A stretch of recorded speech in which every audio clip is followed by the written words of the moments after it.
translated the whole idea of contributing to our organization with flexibility. So most of the original volunteers, and even still today, but we are going to change that up. We are going to be asking for many people to sign up to be volunteers, regardless if you live with the diseases or not, just if you are passionate about the cause.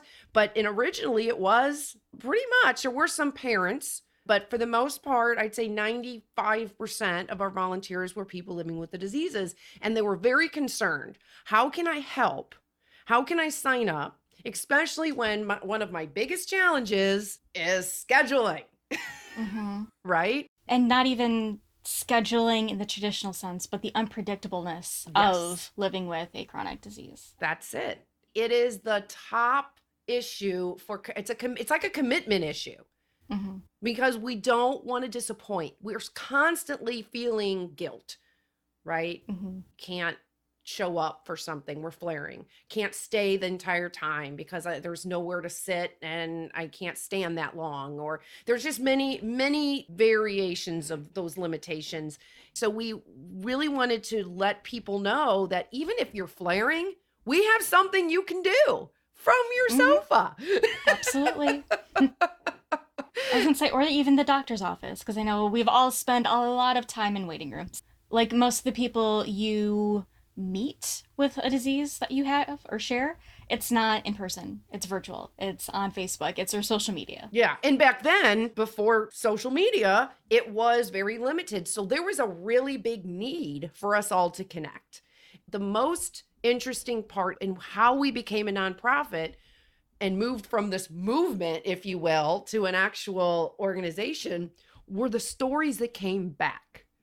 It was, oh, well, I have rheumatoid arthritis. By the way, that was my original diagnosis when I started the movement, and it has since changed to non-radiographic axial spondyloarthritis. But what would happen was I was getting, well, that's my story too. People with, back then it was called ankylosing spondylitis. It's still, you'll still hear that term, but it has moved. It's moving to the axial spondyloarthritis. And saying that, psoriatic arthritis, juvenile arthritis, Sjogren's syndrome, lupus, Still's disease. And it was the same stories, the same challenges. And the connecting of the dots was that autoimmune diseases like rheumatoid arthritis, lupus, psoriatic arthritis, and the autoinflammatory diseases like Behçet's, Still's disease, sarcoidosis, and the arthritic component, the inflammatory arthritis, which is different than degenerative, which is the most common type osteoarthritis that a lot of people are most familiar with, the type where when they told me you have what grandma has, that's what grandma had. We need to be led by the voices of lived experience to identify those missing gaps, those areas that aren't quite hitting the mark. And together we can work with other stakeholders, meaning researchers, doctors, health providers, government, whomever that other person is that's involved in the problem. And together as equals, not as us as advisors or necessarily them as advisors, as equal participants, we could solve problems that impact education, advocacy, and research. And it was the volunteers that stood up and gave so much. I think what made us very unique was they were stepping up to manage our projects.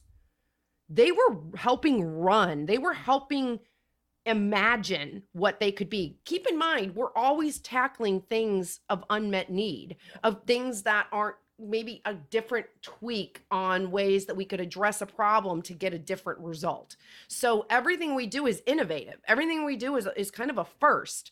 So getting the brainstorming and the early development and thinking of that, we're going to do the first of this, and being there in the beginning, through inception, through trial and error, because there's a lot of that when you do things for the first time, and they stuck with it, and they brought their skills to the table, and they can always say, I was part of that award-winning project. Your experience and perspectives can help us also solve problems with communication, with education, educating the public, all of those tools. So any person who is living with an AiArthritis disease, if there is something impacting your life, there is a stakeholder involved in it. So that could be a family member, it could be a spouse, it could be a doctor, it could be a legislator, it could be a researcher. Whatever that problem is, we need to get all of those stakeholders to the table so we can solve the problem. So please, also, if you are not a person living with these diseases, we also need your experience.